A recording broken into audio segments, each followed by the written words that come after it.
Fala galera do canal, eu sou o Vitor Alves, seja bem-vindo ao canal Trader Senior. No vídeo de hoje a gente vai continuar nossa saga ali sobre Nash. Node no server-side, Nash são temas que a galera sempre pede bastante, então nada melhor do que voltar com um tema bem legal, que é Dynamic Modules. Se você já tem experiência com Framework, você certamente já se deparou com libs, por exemplo, o wrap ali do Nash para o TypeORM, que usa a premissa de Dynamic Modules, tá? Libs da comunidade também do mundo open source bem famosas, por exemplo, as libs do Go Level Up, por exemplo, são bem famosas, ali a abstração para o RabbitMQ bem usada. Usa a premissa de Dynamic Modules também, implementa Dynamic Modules. E, melhor ainda, você pode querer implementar uma abstração sua com Dynamic Modules, porque pode ser algo ultra vantajoso para o seu cenário e tal. Só que para isso você tem que ter uma base boa, tem que entender o motivo, quando usar e as vantagens, óbvio. Então hoje a gente vai passear, vai pincelar inclusive Dry, que é um tema bem legal, onde Dynamic Modules acaba trazendo Dry como uma vantagem. Então fica bem tranquilo que a gente vai ver muito bem isso com Dynamic Modules hoje. Então o tema hoje, Dynamic Modules, tá? E a ideia é a gente simular como se fosse criar uma lib própria nossa, num módulo ali como ou algo do gênero, onde a gente consiga tirar proveito via Dry de abstrações conceituais que podem se repetir em módulos diferentes ou coisa do gênero, e a gente vai usar Dynamic Modules para isso. Aí a gente vai ganhar bastante com Dry e tudo mais. Então fica aí que vai ser bem bacana.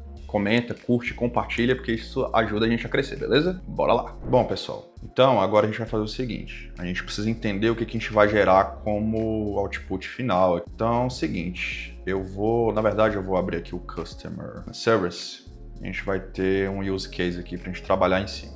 A gente imaginar onde a gente quer chegar com Dynamic Module, certo? Então eu vou ter um constructor aqui, tá? Por injeção de dependência, eu vou receber private read only. Então, eu vou ter um customer repository, certo? Que vai, inclusive, a ideia de eu pincelar Dry e tal, entra já um pouco aqui. Por quê? Na verdade, entra exatamente aqui, porque é o seguinte, esse repository vai ser algo que vai ser conceitualmente, não só a nível de código, né, de evitar a duplicação de código e do gênero, para cada entidade do meu sistema, seja ela Customer, seja ela Payment, seja ela Reservation, é muito provável, como a gente já sabe no System Design, que a gente já viu em vídeos anteriores e tal, que a gente vai usar uma base, um RDBMS tradicional ali com Postgres e tal, e essas tarefas tradicionais de leitura e escrita na base, a gente vai fazer muito com repository como abstração. Então a gente já sabe que isso conceitualmente vai se repetir bastante. Então, se a gente for aplicar Dry de fato, o ideal é que a gente tenha uma entidade aqui como Customers, ou Payment, ou qualquer coisa, e eu consiga injetar esse repositório de maneira agnóstica, tá? Então, o ideal é que, como resultado final, a gente tivesse algo desse tipo aqui. Então, inject repository, eu passo um customer, e aí ele vai injetar para mim um repositório aqui com customer e tal. Problema aqui, né? A gente não tem ainda esse repository, né? Tipo, primeiro a gente precisa ir passo a passo. Não tem um repository com generics e tal, e muito menos um decorator próprio como esse aqui, que é o que o Nash faz com o TypeORM por debaixo dos panos, né? Ele cria um decorator, você passa para esse decorator, que nada mais é uma função, a gente vai ver isso mais para frente, que dado um customer, ele vai conseguir fazer via reflection a injeção desse cara para ti, né? Então isso a gente não tem ainda. A gente vai chegar nesse resultado já hoje? Não, a gente não vai chegar nesse resultado já hoje. Mas a gente vai chegar no resultado bem próximo, porque se eu fosse colocar também o inject repository aqui, deixar ele bonitinho, assim, ó, dado um payment, dado um custom, dado qualquer coisa eu conseguir injetar, eu teria que abrir um parênteses para falar sobre decorators e tal, e aí isso daí dá uma aula só disso, tá? E um outro ponto interessante, pessoal, é dado que a gente conseguiu explicar agora como é que funciona a injeção de dependência e tal, né, como é que seria mais ou menos o resultado esperado aqui, então a gente tem que chegar no resultado final, ó, ou próximo disso hoje, ou mais no futuro, criando o decorator e tal, né? Fazendo toda aquela parada que eu já falei. É isso que a gente quer chegar, então vou escolher aqui, né? A gente vai precisar disso agora, tal. Então, beleza. Outra parada interessante é o import, né? Como é que a gente vai fazer o import com o Dynamic Module? O que muda? O regular module tradicional, a gente só precisa fazer algo parecido com isso, né? Vai ter o arroba injectable lá, você passa o controle aqui dentro do módulo, o módulo é o cara que é algo sempre algo muito próximo disso, né? Um regular module tradicional. O Dynamic Module a coisa muda. Quando a gente for chamar e importar um módulo a partir de outro, né? Como a gente já viu em vídeos anteriores, a gente pode só importar o módulo diretamente aqui, o nome deles. E aí o que tiver como exports vai poder ser usado como provider na injeção de dependência em outras classes e tal. Providers, enfim. Então a gente tem que chegar ao próximo disso daqui também, ó. Isso a gente vai fazer já hoje. Então a gente vai passar um array com os tipos de entidades aqui. Vou passar a entidade diretamente como input na função aqui do método estático. Presta bem atenção nisso, tá? Método estático. E aí a gente vai permitir que a injeção de dependência aconteça por conta desses imports aqui, que vai gerar os providers de maneira dinâmica. que vai permitir com que eu importe esses provedores nos services aqui, por exemplo. Então, o service aqui que eu mostrei, tá? Ele vai ser possível porque vai rolar, porque tem esse import aqui, tá? Essa é a ideia. Beleza? Então, beleza. Bora construir, então, um Dynamic Module agora e ir para o jogo. Então, a gente vai gerar um database, tá? Module S. Até aqui, ó, não vai mudar tanto, né?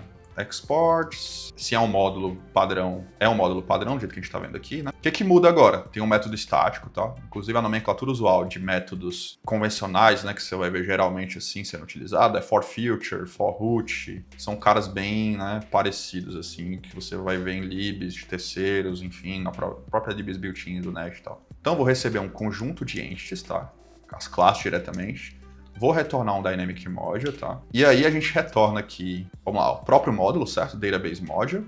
A gente vai precisar dos providers, né? A gente vai precisar dos exports também, porque, óbvio, lembra, esse cara aqui, ele tá onde, tá? Database é algo que vai ser usado em módulos distintos, né? Se vai ser usado em módulos distintos, eu preciso exportar os providers para permitir com que outros domínios aqui, né, outros módulos, use esses providers, beleza? Então essa é a ideia. Então até aqui, tranquilo, né?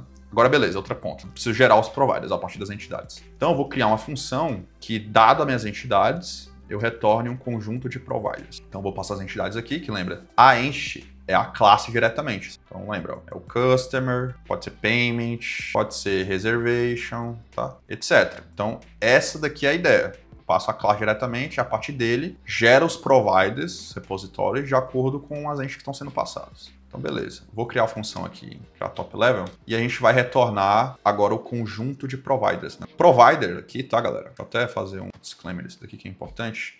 O que é esse provider aqui que está vindo do pacote de common? Lembra, se a gente olhar para o módulo aqui, o módulo tem esses providers, tá vendo? Então, poderia ser o service, poderia ser o repository. Então, beleza. Então, os providers, só para deixar claro o que é o provider, são service, são repositories, são, por exemplo, se você estiver na estrutura como CQRS padrão, seria um query handler aqui também. Se estiver usando o CleanArch da vida, você pode colocar um use case aqui. Então, tudo isso daqui você poderia gerar se você identificar casos no Dry, que tem algo muito repetido no sistema, de maneira conceitual, né? Entre módulos distintos e tal, nada impede você criar um package de common e fazer uma abstração genérica, né? E evitar essas duplicações conceituais e tal, se tiver algo em comum na chamada entre todos os módulos, tá? Então essa é a ideia. E aí o seguinte, né? Eu tenho um conjunto de entidades, né? Entities map, vou fazer um map aqui para retornar os providers. Então, entity. E aí vamos lá, ó. Vou dar um return aqui, e aí só para deixar claro, né? Vou fazer o seguinte, provide, tá? Então, o que identifica unicamente,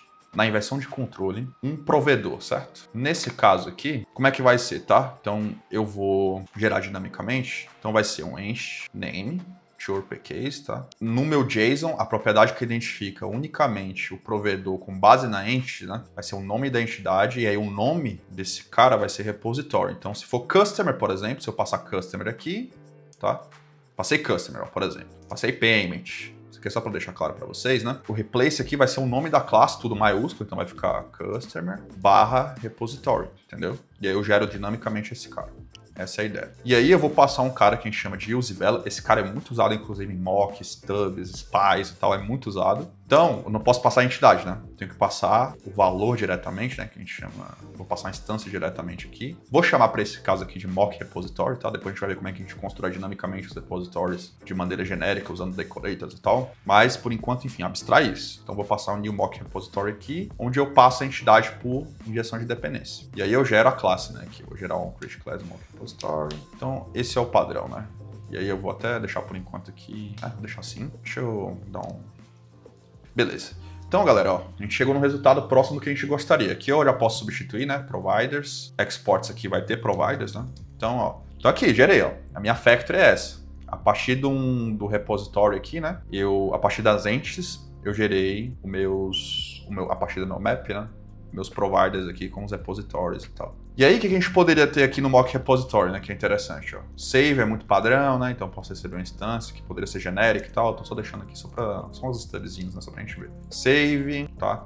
O que mais que teria, né? Save, poderia ter um find all, tá? Que retorna n. Obviamente, deveria ser genérico de acordo com a entidade, tá? A gente vai fazer isso depois. Então, retorno array aqui. Então, assim, ó, seu repositório padrão, de acordo com as entidades, você vai construindo ela dinamicamente e ganha, né, reaproveitando conceitualmente, a nível de código também, as operações comuns e tal, triviais que você faz normalmente num CRUD, por exemplo, da vida, tá? Então, essa daqui é a ideia que é muito conceitualmente recomendado de uso de Dynamic Modules. A ideia é essa, reaproveitar com base em um input, em quantidade variável de inputs, você retorna um conjunto ali de providers e tal de maneira dinâmica, sem precisar criar um provider único para cada tipo de ente, por exemplo, nesse caso. Um ponto interessante, tá, pessoal, que vale citar também, é o seguinte, esse use value aqui, a gente tem variantes na hora de fazer a injeção, tá? Tem um identificador único ali, que é padrão, sempre ele, provide, tem use value, use class, use existing. Cada um desses caras a gente vai vendo conforme o uso no decorrer das aulas durante a trilha de conteúdos e tal. Hoje a gente precisa desse cara use value porque a gente precisa passar a instância na hora que tá